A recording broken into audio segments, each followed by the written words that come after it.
శివారెడ్డి, ఎలా ఉంది ప్రస్తుత పరిస్థితి? అన్నదాత పోరు తలపెట్టిన నేపథ్యంలో రైతుల్ని నిర్బంధించే ప్రయత్నం జరుగుతోందనేది కూడా ఒకవైపు వార్తలు వస్తూ ఉన్నాయి.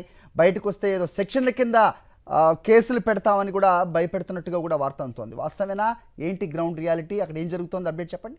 కష్టంగానే, ఎందుకంటే పోలీసుల నిర్బంధాన్ని ఛేదించుకొని రైతులు పెద్ద సంఖ్యలో రోడ్లపైకి వస్తున్న పరిస్థితి అనంతపురం జిల్లాలో కనిపిస్తోంది. ఎందుకంటే అన్నదాత పోరు పేరుతో వైఎస్ఆర్ కాంగ్రెస్ పార్టీ ఈ రోజున రాష్ట్ర వ్యాప్తంగా ఉద్యమానికి శ్రీకారం చుట్టిన పరిస్థితి. ఎందుకంటే ఒకవైపున యూరియా కొరత కావచ్చు, మరోవైపున రైతుల సమస్యలను వెంటనే పరిష్కరించాలని వైఎస్ఆర్ కాంగ్రెస్ పార్టీ డిమాండ్ చేస్తోంది.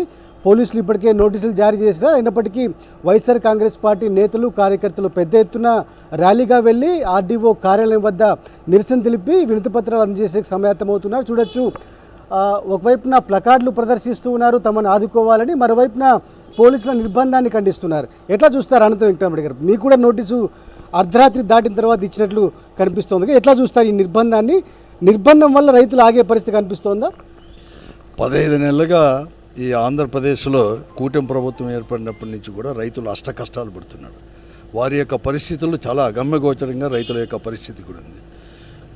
విత్తనానికి ఇత్తుకోవడానికి విత్తనాలు ఇవ్వడం లేదు, ఎరువులు అనేది కూడా ఇవ్వడం లేదు, యూరియా కూడా దొరకలేని పరిస్థితి. ఒకవేళ పండించిన పంటకు కూడా ఈ 15 నెలల్లో కూడా గిట్టుబాటు ధర లేని పరిస్థితి. ఈరోజు ప్రకృతి ఒక దిక్కు పగబడితే మరొక వైపు కూడా ఎన్నుకున్న ప్రభుత్వాలు కూడా పగబడితే ఎవరికి చెప్పుకోవాలి రైతుల యొక్క గోడు?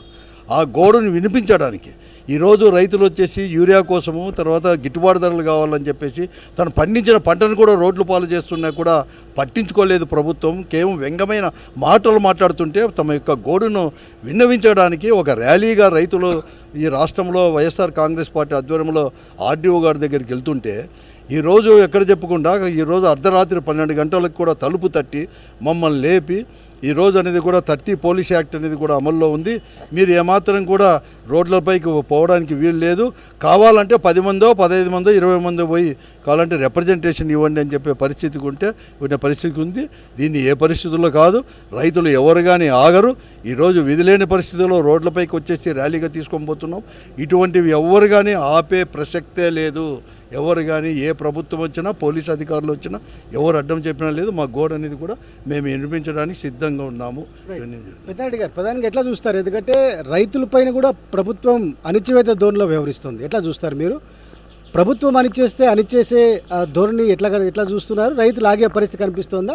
మీరు కూడా తాడేపల్లి నియోజకవర్గం నుంచి పెద్ద ఎత్తున రైతులతో కలిసి చూస్తున్న పరిస్థితి కనిపిస్తుంది. ఈ 15 నెలల నుండి పోలీస్ వ్యవస్థ నిర్వీర్యం అయిపోయింది.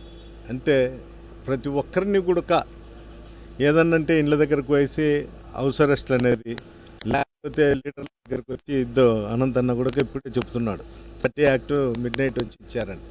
ఈ వ్యవస్థల్లో కనీసం ప్రజాస్వామ్యం అనేది ఉందా లేదా అనేది కూడా ఒక విధంగా. 4 నెలల కింద టమాటా ధరలు లేక రోడ్ల మీద పడినారు రైతులు. ఈరోజు ఉల్లి ధర కూడా లేదు. కర్నూలు జిల్లాలో అయితే దారుణమైన పరిస్థితి ఉల్లి పంటలో. ప్రతి రైతుకు అరటి చెట్లకైతే ఇన్సూరెన్స్ కూడా క్లెయిమ్ కావడంలే.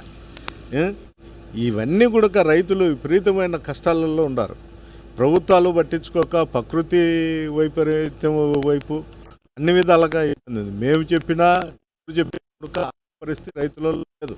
ప్రతి ఒక్క రోడ్డు మీదకి వచ్చి నిరసన వ్యక్తం చేసే పరిస్థితి ఈరోజు ఏర్పడింది. రైట్, మొత్తం మీద అయితే చంద్రబాబు సర్కార్ కక్ష సాధింపులకు పాల్పడుతోంది. రైతుల ఉద్యమాన్ని అణిచివేసేందుకు కుట్రలు చేస్తోందని మండిపడుతున్న పరిస్థితి కనిపిస్తోంది. ఎవరిని అడ్డంకులు సృష్టించినా ఖచ్చితంగా పెద్ద ఎత్తున రైతులు తరలి వస్తారు. ఆర్డీఓ కార్యాలయం వద్ద నిరసన తెలిపి వినతిపత్రం అందజేసి యూరియా కొరతతో పాటు రైతుల సమస్యలన్నింటినీ తీర్చాలని డిమాండ్ చేయబోతున్నట్లు చెప్తున్నారు. పెద్ద ఎత్తున రైతులు ఉన్నారు, రైతు సంఘం ప్రతినిధులు కూడా ఉన్నారు. ప్రధానంగా ఎట్లా చూస్తారు మీరు ఒక రైతు ప్రతినిధిగా? అదేవిధంగా శివారెడ్డి, రైతు సమస్యలపై మీరేమంటారు చెప్పండి. ప్రధానంగా రైతులు ఈరోజు పండించిన పంటకు గిట్టుబాటు ధర లేకుండా ఈరోజు రైతులు నానా అవస్థలు పడతాను. యూరియా బ్లాక్ మార్కెట్లో తరలి వెళ్ళిపోతుంది. బ్లాక్ మార్కెట్ను అరికట్టాల్సిన అవసరం ఉంది. ఆ బ్లాక్ మార్కెట్ని అరికట్టే క్రమంలో ఎవరో ఒకరు ఒక అడుగు ముందుకేసి రైతుల సమస్యల పట్ల మాట్లాడాల్సిన అవసరం ఉంది. అదే క్రమంలోనే ఈ కరువు జిల్లాలంటే అనంతపురం జిల్లాలో మళ్ళీ పూర్తిగా రైతులు పండించిన పంటకు, ఉద్యానవన పంటలకు కానీ లేదా ఇతర పంటలకు కానీ ఖచ్చితంగా గిట్టుబాటు కల్పించాలని ఈరోజు మేము డిమాండ్ చేస్తాము.